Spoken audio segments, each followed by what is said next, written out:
आज थोड़ी सी कंट्रोवर्शियल बात होने वाली है।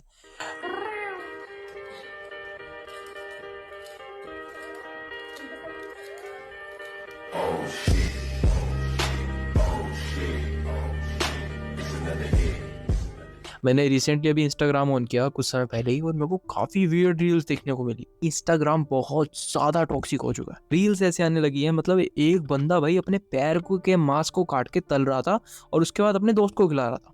प्रैक्टिकली देखो तो कैनिबलिज्म हुआ ना, इंसान को खा रहा है। क्या है इंसान? बॉडी क्या है? सेल। इंसान ही तो है। ये मेरी उंगली भी तो इंसान ही है। मतलब यार कहीं ना कहीं कोई बहुत बड़ी बड़ी चीज़ों को हल्के हल्के करके नॉर्मलाइज किया जा रहा है। 9/11 के जो चीज़ें हैं उनको नॉर्मलाइज किया जा रहा है। भाई 9/11 तुम्हें पता है एक टेररिस्ट एक्टिविटी थी जिसे आज के टाइम में सिर्फ एक मजाक बना के रखा हुआ है। कितने बंदों की फैमिली उजड़ गई होगी, लेकिन लोगों ने आज के टाइम में उसे मजाक बना के रखा है। मैं देख रहा हूँ कि भाई अलग अलग एंगल्स आ रहे हैं और लोग मजे ले रहे हैं। देखो अलग एंगल आया। यूट्यूब का जो कमेंट सेक्शन होता है सबसे बेस्ट कमेंट सेक्शन होता है, और जो इंस्टाग्राम का जो कमेंट सेक्शन होता है वो सबसे वर्स्ट सेक्शन होता है। खैर इन सब बातों को दूर करते हैं। अभी एक बहुत ही इंटरेस्टिंग चीज पे आते हैं। मेरे को देखो स्टार्टिंग से ऐसा लगता है कि कहीं ना कोई हमें ऊपर से कंट्रोल कर रहा है। ये बात हमारे और आपके बीच में रहनी चाहिए, ठीक है?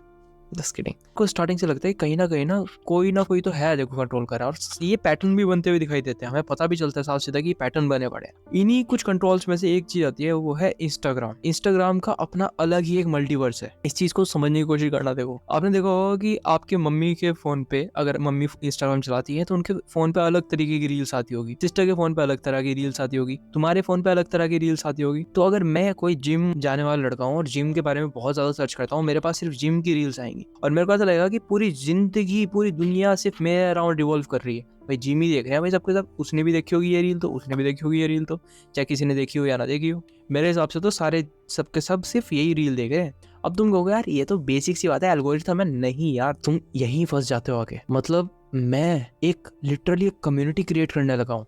लिटरली कम्युनिटीज में बांट दिया मैंने लोगों को। तो मैं सबसे बढ़िया तरीका और सबसे पुराना तरीका बताता हूँ, डिवाइड एंड रूल। हमारे देश में इन्होंने किया था, और हमारे देश में नहीं और भी कहीं जगह किया गया था। जिन्हें तोड़ नहीं पा रहे थे ना, उनके साथ डिवाइड एंड रूल खेल दिया गया था। एक ना बहुत बड़ी बात है कि अगर किसी देश को बिगाड़ना हो ना, उसके एंटरटेनमेंट में गंदगी भर दो। यानी कि अगर मैं तुम्हें एंटरटेनमेंट के तौर पे खून खराबा दिखाने लग जाऊंगा तो वो तुम्हारे लिए नॉर्मलाइज होता चला जाएगा। हालांकि तुम उससे ताकतवर नहीं बनोगे। एक गलत चीजें नॉर्मलाइज कराई जा रही है। तो अभी इसी चीज को देखें, अगर मेरे को तुम्हें एक पर्टिकुलर बंदे को हेट दिलानी है तो मैं उसके होगी ऐसी क्लिप उठवा दूं या फिर उससे कुछ ऐसा क्वेश्चन पूछवा दूं किसी इंटरव्यू के दौरान जिसमें वो किसी एक पर्टिकुलर यूनिवर्स के बारे में बोल दे। जैसे कि मैंने कहा ना, अगर मैं जिम जाता हूँ तो मेरे पास जिम की रील्स आती है, तो मेरा एक यूनिवर्स का हो गया। लेट्स सपोज नाम रखते हैं जिम ब्रोज वाले यूनिवर्स से हो गया। और फिर एक इंसान है एनिमे फैन, तो वो एक एनिमे फैन वाले यूनिवर्स से हो गया। तो अगर मेरे को इतने लोगों को इस एक पर्टिकुलर इंसान से नफरत करानी हो तो मैं सिंपल सा क्या करूंगा, या तो मैं ऐसा कोई क्वेश्चन पूछवा दूंगा या फिर मैं ऐसे कोई इसकी रील डाल दूंगा पुरानी, जिसको मैं इन जिम ब्रोस को दिखाऊंगा और ये एक पर्टिकुलर कम्युनिटी इसको हेट करना स्टार्ट कर देगी। मतलब सिर्फ चुटकी बजा के तुम पूरा का पूरा वश में आ गए इनको हेट करने के लिए। और इसी चीज को पीआर कहते हैं। एक बार खुद ही सोच के देखो, लास्ट टाइम तुमने कब किसको हेट किया था अपने खुद के दिल से? किया था तुमने यार आई एम कि यार इस बंदे का कंटेंट मुझे पसंद नहीं आ रहा है, लेट्स स्टार्ट हेटिंग हिम, अब मैं इसे अब से इसको हेट करा करूंगा।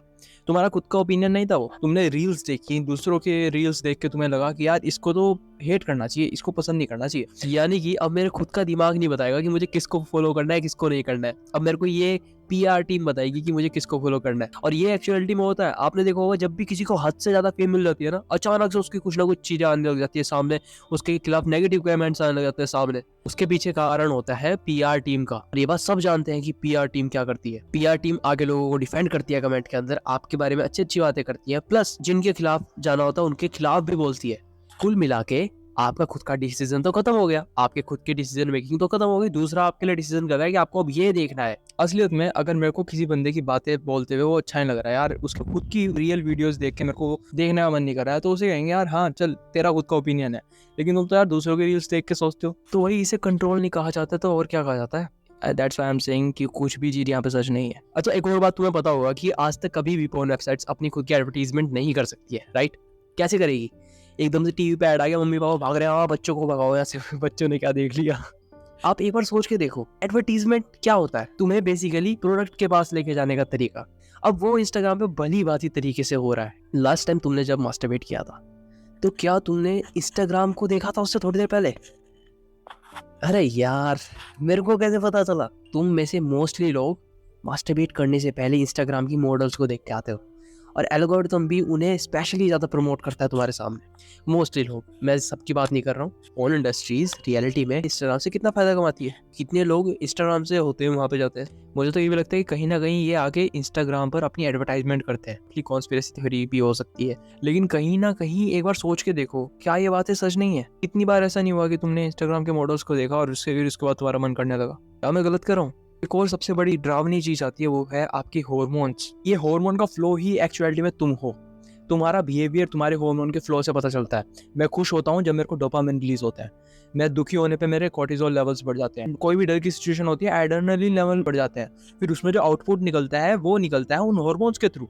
अगर डोपामिन निकल रहा है तो मैं खुशी दिखाऊंगा, स्माइल दिखाऊंगा। अगर कोर्टिसोल लेवल बढ़ रहे हैं तो मेरे को दुखी होगी, मेरे बाल झड़ेंगे। अगर मेरे एड्रेनलिन बढ़ रहा है तो मैं उस चीज में लड़ाई करके दिखाऊंगा या फिर भागूंगा, जो भी करूंगा। तो आउटपुट निकलता है तुम्हारे हार्मोन से बेसिकली, और तुम्हारे हार्मोन के लेवल को कितनी बुरी तरीके से मारा जा रहा है ना सोशल मीडिया के थ्रू। अब जरा सुनो, तुम इन्फिनाइट स्क्रॉलिंग करते हो, तुम स्क्रॉल करे जा रहे हो, क्या होता है इसका आउटकम?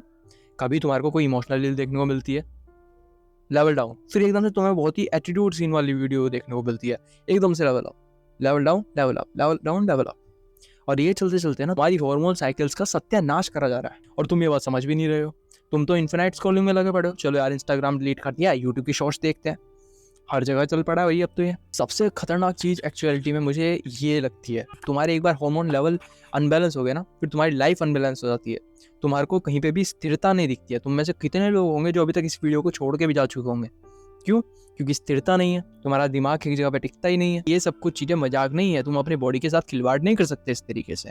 और अगर अभी भी तुम्हें इस चीज के बारे में अकल ना आए तो तुम्हारा शरीर, तुम्हारी लाइफ, तुम्हारी मर्जी, तुम जो करना चाहते हो वो करो। हम अगले पॉइंट पे बढ़ते हैं। चलो, लास्ट चीज पर आते हैं, वो है तुम्हारा दिमाग। चलो आज तुम्हें तुम्हारे दिमाग के बारे में बताता हूँ। तुम्हारा दिमाग कुछ नहीं है, बस न्यूरॉन्स का एक बहुत बड़ा गुच्छा है। इसके थ्रू बस क्या होता है ना कि आपकी मेमोरी होती है। एक्चुअलिटी में आपकी पर्सनैलिटी, आपकी हर एक चीज सिर्फ आपकी मेमोरी से बनती है। अब अगर आपके दिमाग में स्ट्रेट फॉरवर्ड सब चीजें हैं, अलग अलग सिस्टम बने पड़े हैं, ये पढ़ाई का सिस्टम है, ये इस चीज का सिस्टम है, ये इस चीज का सिस्टम है, तो सब बढ़िया चलता है।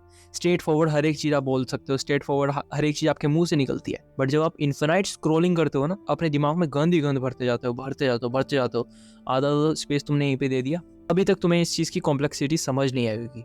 अब इस तरह से समझो, जब भी मैं एक पर्टिकुलर चीज के बारे में सोचता हूँ तो एक अलग से स्पेस डेवलप होता है मेरे दिमाग में। उसे कहते हैं हम न्यू साइनेप्टिक फॉर्मेशन, यानी कि नए नए कनेक्शंस बनते हैं न्यूरॉन के। वो सिर्फ एक पर्टिकुलर स्पेस होती है जो कि बनती है, तुमने क्या देखा, तुमने क्या सुना, इस चीज के लिए एक पर्टिकुलर स्पेस बनती है तुम्हारे दिमाग में।